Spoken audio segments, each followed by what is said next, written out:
Mesdames, Messieurs, bonjour à toutes et à tous. Bienvenue à l'intérieur du pavillon LCL pour le maillot jaune des entrepreneurs, accompagné aujourd'hui, bonjour madame, de Sophie Momèche. Vous êtes présidente et fondatrice, je ne voulais pas l'oublier, du laboratoire Col. Et à côté de nous, nous avons Étienne Defour, directeur de Centre Affaires Entreprises LCL. Bonjour à tous les deux. Bonjour Eric. Ravi de vous accueillir. Je suis persuadé qu'on va passer un moment passionnant pour évoquer votre entreprise. Mais au préalable, je vous propose qu'on découvre le clip que vous avez tourné il y a quelques jours. Regardez, on se retrouve juste après. Bonjour, bienvenue au laboratoire Col à Clermont-Ferrand.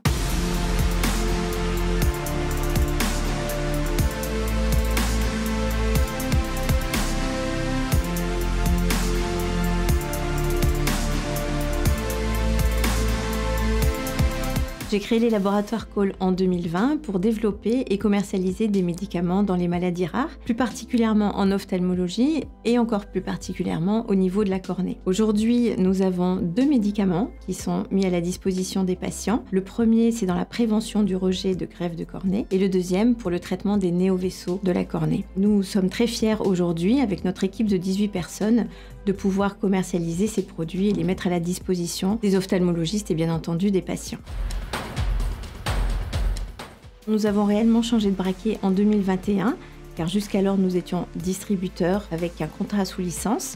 En 2021, j'ai acquis les brevets mondiaux d'une molécule très importante et très innovante qui permet de réduire les néovaisseaux de la cornée, qui est une maladie qui rend aveugle. C'est une innovation thérapeutique importante car c'est le premier collyre qui fonctionne avec le mécanisme de l'ARN messager. La prochaine étape est cruciale puisque nous faisons un grand programme de recherche et développement avec des études cliniques pour nos médicaments dans le but d'obtenir des autorisations de mise sur le marché au niveau français bien entendu, mais aussi au niveau européen et international. Le maillot jaune, pour moi, c'est tout un symbole. Il y a une personne qui porte le maillot jaune, mais derrière, il y a toute une équipe. Le maillot jaune des entrepreneurs, on sera très fiers de l'avoir dans nos locaux, mais moi, je vais demander quand même à chacun de mes salariés de le porter. On va faire un tour de garde et peut-être qu'on aura une semaine chacun avec le maillot jaune.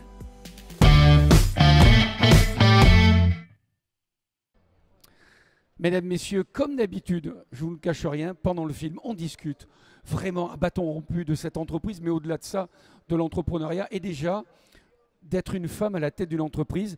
Moi, j'avais le sentiment qu'en 2025, c'était tacite, c'était évident. C'est encore compliqué. C'est sûrement évident, mais il faut quand même oser.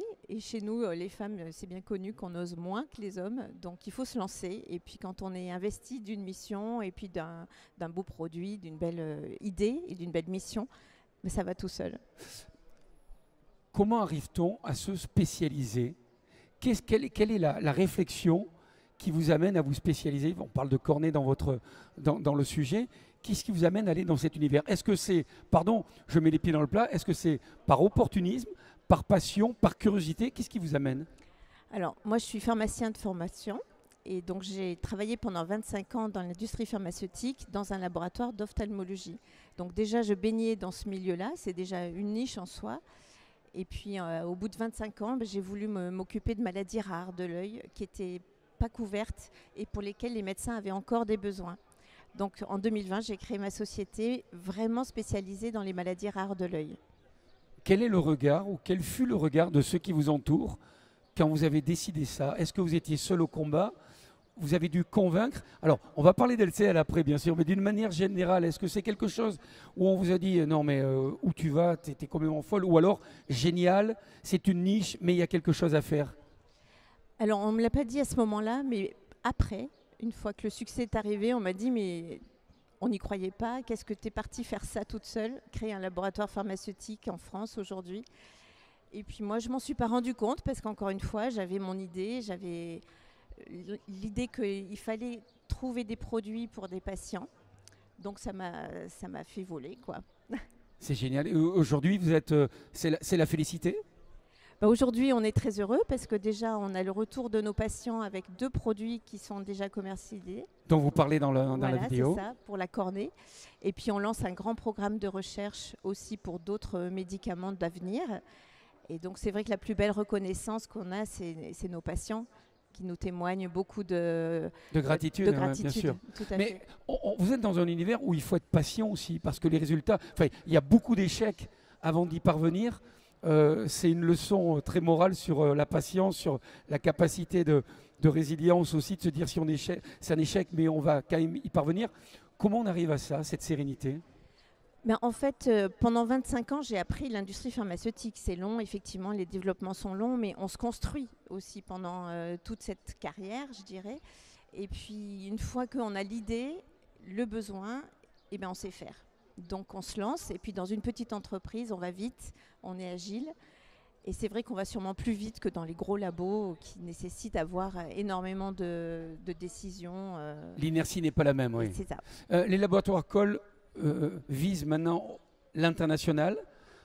Pourquoi? Eh bien, parce que les besoins des patients sont les mêmes dans le monde entier. Et les 2 produits que nous avons, nous sommes les seuls à les proposer au monde. Donc, on fait des congrès, on va présenter nos produits dans d'autres pays et les médecins en ont besoin. Donc, on entame là des projets, on va dire, d'enregistrement de ces produits dans d'autres pays. Ils vous accueillent comment? Il y a des regards circonspects ou enthousiastes? Parce que justement, les résultats sont là. Ah oui, on a des résultats, donc ils sont enthousiastes. Après, il y a le réglementaire qui nous freine, puisqu'il faut trouver un moyen de prendre en charge ces produits dans chacun des pays, et c'est différent dans chaque pays. Monsieur Defour, qui est à côté de nous, on parlait d'LCL, vous pouvez lui donner peut-être le micro. J'évoquais le regard un peu incrédule au départ. LCL a été là. Ça doit être aussi une fierté pour vous, finalement, d'être présent dans différents univers, aussi dans celui-ci qui est un peu spécifique. Oui, tout à fait. Nous, on est vraiment très heureux d'accompagner Sophie et toute son équipe dans ce beau projet qui a commencé en 2020. Et c'est aussi une histoire qui a commencé sur le Tour de France où on s'est rencontrés, on a appris à se connaître. Et puis aujourd'hui, on accompagne, on va accompagner l'international, l'innovation et on en est vraiment très fiers.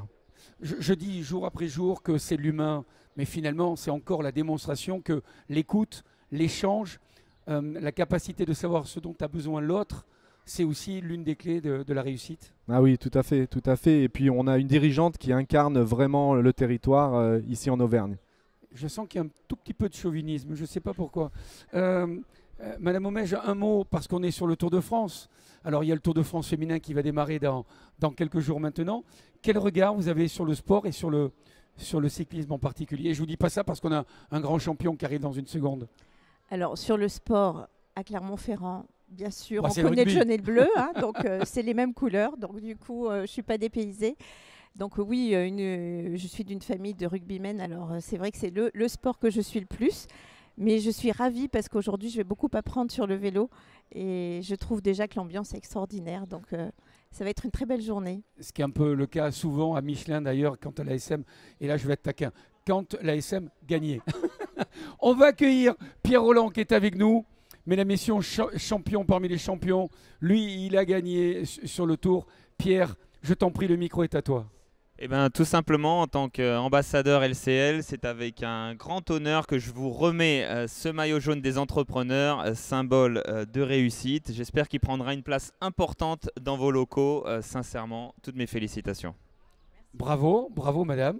Merci beaucoup, puis je suis très contente que ce soit un homme qui remette le maillot jaune à une femme, pour une fois. C'est bien, voilà, le message est passé. On va vous laisser faire quelques photos, nous. Pendant ce temps, on va vous souhaiter une très très bonne journée. Profitez bien de cette étape et on se retrouve demain pour un nouveau maillot jaune des entrepreneurs LCL. Merci à toutes et à tous. Merci.